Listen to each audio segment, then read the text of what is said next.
प्यारे बच्चों, आज हम हिंदी व्याकरण में प्रत्यय के बारे में पढ़ेंगे। प्रत्यय ऐसे शब्दांश हैं जिनका स्वतंत्र प्रयोग नहीं होता। मतलब बच्चों, उपसर्ग की तरह प्रत्यय भी शब्द का एक हिस्सा होते हैं। इनका स्वतंत्र प्रयोग नहीं किया जाता, इन्हें भी अन्य शब्दों के साथ प्रयोग करते हैं। आगे है, ये किसी भी शब्द के अंत में जुड़कर उसके अर्थ में परिवर्तन करके नवीनता लाते हैं। इसका अर्थ है बच्चों कि प्रत्यय शब्द के बाद में जोड़े जाते हैं। तो उपसर्ग से ये इसी तरह से भिन्न है। उपसर्ग क्या था बच्चों? शब्द के आरंभ में, शुरू में जोड़े जाते थे, जबकि प्रत्यय के बारे में क्या है कि ये शब्द के अंत में जुड़ते हैं और मूल शब्द में परिवर्तन कर देते हैं। जैसे बच्चों, मूल शब्द है लिख। लिख में हमने आई प्रत्यय को जोड़ा तो शब्द रचना हुई लिखाई, कि एक नया शब्द बना लिखाई। समाज मूल शब्द है, उसमें इक प्रत्यय जोड़ा गया तो शब्द बना सामाजिक। इस तरह से आपको प्रत्यय के सभी उदाहरण याद करने हैं और परिभाषा के साथ केवल एक उदाहरण लिख सकते हैं। परिभाषा क्या है प्रत्यय की? कि जो शब्दांश शब्द के अंत में जुड़कर उसके अर्थ में नवीनता लाते हैं। नवीनता का मतलब है नयापन, तो वे प्रत्यय कहलाते हैं।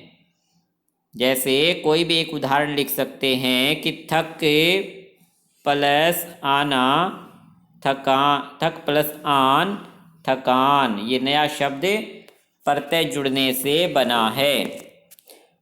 सज प्लस आवट सजावट, कि सज में आवट प्रत्यय जोड़ा गया तो सजावट एक नया शब्द बना है। तो बच्चों, प्रत्यय के बारे में याद रखना है कि ये शब्दांश हैं और शब्द के अंत में जोड़े जाते हैं। अब है बच्चों प्रत्यय के भेद। प्रत्यय दो प्रकार के होते हैं, कृत प्रत्यय, तद्धित प्रत्यय। आपको केवल इनके नाम याद रखने हैं कि प्रत्यय दो प्रकार के हैं। कृत प्रत्यय का अर्थ है बच्चों कि क्रिया शब्दों के, यानी जिन शब्दों से क्रिया शब्द बनते हैं, क्रिया शब्दों से प्रत्यय जोड़कर नए शब्द बनाना। और तद्धित प्रत्यय होता है संज्ञा, सर्वनाम, विशेषण और जो अव्यय शब्द होते हैं उनके बाद प्रत्यय जोड़कर नए शब्द बनाना। तो ये कृत प्रत्यय बच्चों क्या है? क्रिया के अंत में, क्रिया के अंत में जोड़े जाते हैं।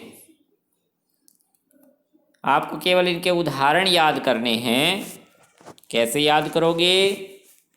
कि प्रत्यय से मूल शब्द के पीछे लगाकर प्रत्यय को दो शब्दों की रचना करनी है। जैसे आई, आई एक प्रत्यय है। आई को हम चढ़ शब्द के पीछे लगाकर बना देंगे चढ़ाई। लिख शब्द के पीछे लग के बन गया लिखाई। कि हर प्रत्यय से बच्चों हमें ये दो शब्द याद करने हैं। मूल शब्द को याद करने की आवश्यकता नहीं है। हमें प्रत्यय ध्यान रहना चाहिए कि कौन से प्रत्यय से कौन से शब्द बनते हैं।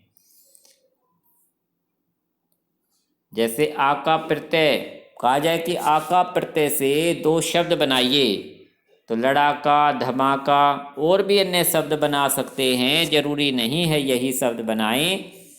आका प्रत्यय लगाकर कोई भी दो शब्दों की रचना की जा सकती है। इसी तरह से बच्चों तद्धित प्रत्यय में संज्ञा, सर्वनाम, विशेषण और अव्यय के अंत में लगाए जाते हैं। जैसे एक प्रत्यय समाज के पीछे लगा सामाजिक, इतिहास के पीछे लगाया ऐतिहासिक। ऐरा प्रत्यय चाचा के पीछे लगाया चचेरा बना, फूफा के पीछे लगाया फूफेरा बन गया, मामा के पीछे लगाया तो ममेरा बन गया। तो ये प्रत्यय हैं और इनसे ये शब्दों की रचना की गई है। जिन शब्दों के पीछे ये लगाए जाते हैं उन्हें मूल शब्द कहा जाता है। तो बच्चों प्रश्न क्या है मेन कि प्रत्यय से दो दो शब्दों की रचना करना। जैसे उपसर्गों से आपने दो शब्दों के उदाहरण याद किए थे, ठीक वैसे ही प्रत्यय से दो दो शब्द बनाने हैं। गर प्रत्यय से दो शब्द बनाइए, जादूगर, बाजीगर, सौदागर कि सभी शब्दों के पीछे देख रहे हैं हम गर प्रत्यय लगा हुआ है। तो इस तरह से ये प्रत्यय और इनसे दो दो शब्द आपको याद करने हैं। अब कुछ शब्द ऐसे हैं बच्चों जिनमें उपसर्ग और प्रत्यय दोनों का प्रयोग होता है कि तंत्र शब्द के आगे पर लगाने से और पीछे ता लगाने से परतंत्रता शब्द बनता है।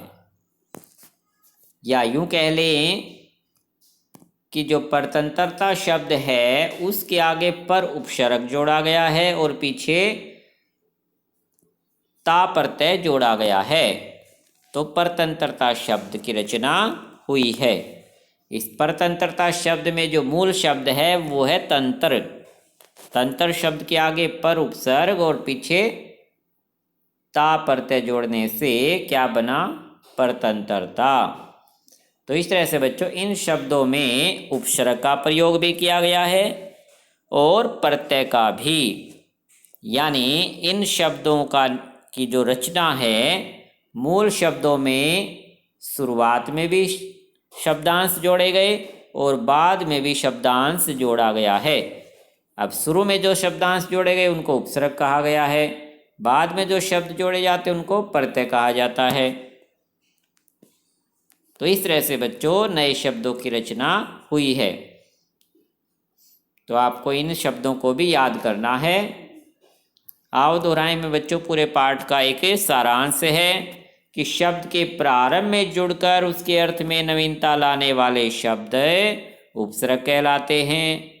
उपसर्ग चार प्रकार के होते हैं: संस्कृत के उपसर्ग, हिंदी के, उर्दू के और संस्कृत के अव्यय। आज हमने पढ़ा कि शब्द के अंत में जुड़कर उसके अर्थ में नवीनता लाने वाले शब्दांश प्रत्यय कहलाते हैं। प्रत्यय दो प्रकार के हैं: कृत प्रत्यय, तदित प्रत्यय। उपसर्ग एवं प्रत्ययों का स्वतंत्र रूप से प्रयोग नहीं होता, अर्थात बच्चों इनको शब्द के साथ जोड़कर ही प्रयोग किया जाता है।